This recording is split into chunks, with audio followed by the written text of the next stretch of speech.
Банаатан шулам. Шидэт ус нэрээр үхэл зарсан эмгний түүх. Европын өмнөд хэсэгт өнөөгийн Сербийн нутагт Владимир Овак хэмээх эгэл жирийн тосхон бий. Гаднаас нь харахад энэ тосхон бусад тосхоноос ялгарх зүйлгүй. Тариалангийн талбай, жижиг байшингууд, худгийн дэргэд уулзаж ярилцах эмэгтэйчүүд, амьдралынхаа зовлон жаргалыг нэг нэгэндээ шивндэг хүмүүс. Гэвч нэгэн цагт энэ тосхоны нэр Балканы нутгаар айдас дагуулан тархжээ. Учир нь энд нэгэн өндөр настай эмэгтэй амьдардаг байв. Түүнийг хүмүүс Баба Анучка гэж дуудана. Зарим нь эмч домч гэдэг байлаа. Зарим нь мэргэлж шидтэн гэж итгэнэ. Харин хожим нь түүх, түүнд юу бараан нэр өгсөн юм. Банаатын шулам. Түүний жинхэнэ нэрийг Ана Ди Пиштония, зарим их сурвалжид Ана Дракшин гэж тэмдэглэсэн байдаг. Төрсөн он гарал үүслийн тухай мэдээлэл хүртэл зөрүүтэй. Зарим нь түүнийг 19-р зууны дунд үед Румын гарагтай чинэлэг айлд төрсөн гэдэг. Зарим нь Владимир Овак орчимд өссөн гэж үздэг. Гэхдээ нэг зүйл дээр их сурвалжууд бараг санал нийгдэг. Анучка жирийн нэг тосхоны эмгэн байгаагүй. Тэр боловсралтай, олон хэл мэддэг, ургамал, эмийн ханд, химийн бодис сонирхдог эмэгтэй байжээ. Тухайн үеийн тосхоны хүмүүст энэ бүхэн ер бусын харагдсан нь мэдээж. Өвчин зовлон, гэр бүлийн хэрүүл, хайр дурлал, цэрэг татлага, архинд орсон нөхөр гээд хүмүүсийн шийдэж чадахгүй асуудал бүрт Анучка ямар нэг уусмал, ус, доом санал болгодог байв. Өнөөдрийн бидний нүдээр бол энэ нь аюултай лавар. Харин тэр үед олон хүн түүнийг үнэхээр далдын хүчтэй гэж итгэжээ. Анучкагийн залуу насны тухай яриач домог мэд сонсогддог. Түүнийг 20 орчим наснда Австрийн нэгэн цэргийн офицерд дурлаж хууртагдан хүнд өвчин авсан гэдэг. Энэ явдал түүнийг хүмүүсээс хөндөрүүлж, сэтгэгд нь гүн шарх үлдээсэн гэх домог бий. Үнэн эсэх нь бүрэн батгагдаагүй. Гэхдээ Анучкагийн тухай яриа бүр нэг л зүйл рүү хөдөлдөг. Тэр хүнээс холдож харин ургамал, бодисын ертөнцид ойртсон. Удалгүй тэр газар эзэмшигч нэгэн эртээ гэрэлжээ. Тэд олон хүүхэдтэй болсон гэх боловч насанд хүрсэн нь цөөн байв. Нөхөр нь түүнээс нэгээд ахмад байсан бөгөөд 20 орчим жилийн дараа нас орсон гэдэг. Нөхрөө авцсны дараа Анучкагийн амьдрал улам ноцтой болж эхэлжээ. Тэр гэрийнхээ нэг хэсгийг жижиг лабораторид ашиглаж янз бүрийн ханд, уусмал бэхгэлдэг болсон байна. Эхэндээ хүмүүс түүн дээр өвчин намдаах, хайр дурлал бүтээх, аз дуудуулах, эсвэл цэргийн албанаас болдохын тулд төр өвдсөн мэт болох авахаар илдэг байжээ. Гэвч хамгийн аимшигтай нь түүний шидэт ус байлаа. Анучка энэ усыг гэр бүлийн асуудагтай эмэгтэйчүүдэд зардаг байсан гэдэг. Тухайн үед хөдөө тосхонд эмэгтэйчүүдийн амьдрал хэцүү байв. Архитарт, хүчирхийлэл, ядуу амьдрал, өг залгамжлалын маргаан, хүсээгүй гэрлэгт гээд олон зовлон нуугдж байлаа. Ийм хүмүүсийн дунд нэг цоо яриа тархжээ. Владимир Овакт нэг эмгэн бий. Тэр асуудлыг чинь чимээгүй шийдэж өгнө. Анучка үйлчлүүлэгчээ шууд асууж шалгадаггүй байв. Тэр асуудал чинь хэр хүнд вэ гэж асуудаг байсан гэх яриа бий. Баднаас нь сонсоход энэ нь сэтгэлийн зовлон асууж буй мэт. Гэвч үнэндээ тэр асуудал гэж нэрлэгдэж буй хүний биеийн байдал, нас, хүч тэнхээг таньдж байсан бололтой. Ингээд шидэт ус очно. Уг ус үнэндээ иж шид биш, домч биш. Харин хорт бодис агуулсан уусмал байсан гэж шүүхийн үед үзжээ. Аимшигтай нь тухайн үед ийм төрлийн үхлийг илрүүлэх шинжилгээ өнөөдрийнх шиг хөгжөөгүй байв. Хүн өвдөж хэд хоногийн дараа нас барахад байгалийн үхэл, өвчин нь хөндөрсөн, нас нь болсон гэж үзэх нь элбэг. Ингэж нэг тосхон, нэг бүс нутагт олон жилийн турш тайлбаргүй үхэл давтагдсан байна.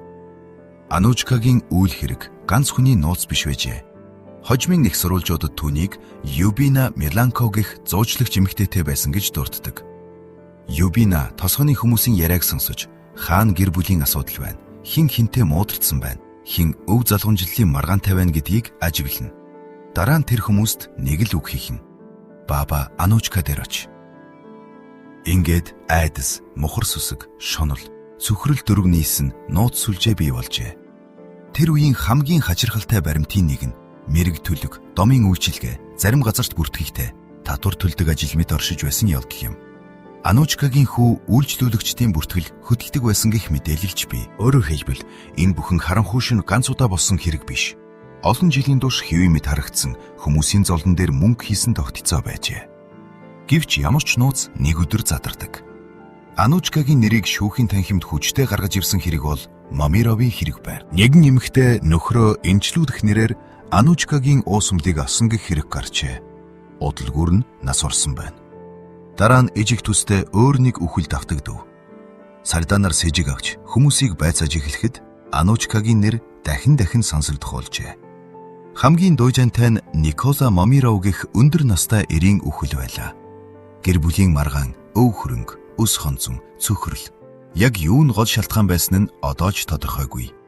Гэхдээ энэ хэргийн мөр Анучкагийн шийдэт тус руу хөдөлсөн юм. Цагдаа нар шарилуудыг ухад шинжилгээ хийлгэжээ. Энэ бол тухайн үедээ маш ноцтой алхам. Өмнө нь өвчнөр нас орсон гэж тооцогдсон хүмүүсийн үхэл гинт эрүүгийн хэрэг болж хувирв. Шинжээчид хохирогчдын биед хорт бодисын ул мөр илэрсэн гэж мэдүүлжээ. Ингээд Банатын дом чимгэн шүүхийн өмнө зогсов. Анучка анх удаа шүүхэд дуудагдсан нь үүнээс өмнө 1914 он байсан гэдэг. Гэвч тэр үед нотлох баримт хангагдгүй тул цагаатгагдсан байна. Харин 1928 онд 90 орчим настайд нь түүнийг дахин баривчилжээ. Нэг жилийн дараа Панчево хотын шүүхэд дуулаанд хурал эхлэв. Тэнд Анучка ганцаараа биш байлаа. Түүнтэй хамт Истана, София, Сима Момиров болон зуучлагч гэх Юбина Миланков зэрэг хүмүүс яллагдсан байна. Шүүхийн танхим жижиг байсан ч гадаа нь олон зуун хүн цугларчээ. Хүмүүс нэг л зүйлийг харахыг хүссэн. Олон жил шведтэй эмгэн гэж айж, итгэж, шивнэж ирсэн тэр хүн үнэхээр хэн байв?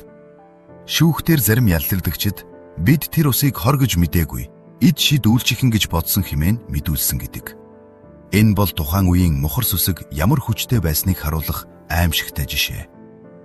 Анучка өөрөө бурууга хүлээгээгүй. Тэр би шийдэт тус зараагүй, намайг гүтгэж байна гэж мэдүүлжээ. Гэвч шүүхийн дүгнэлт өөр байлаа. 1929 оны 100 Анучкад 15 жилийн хорих ял оноосон байна.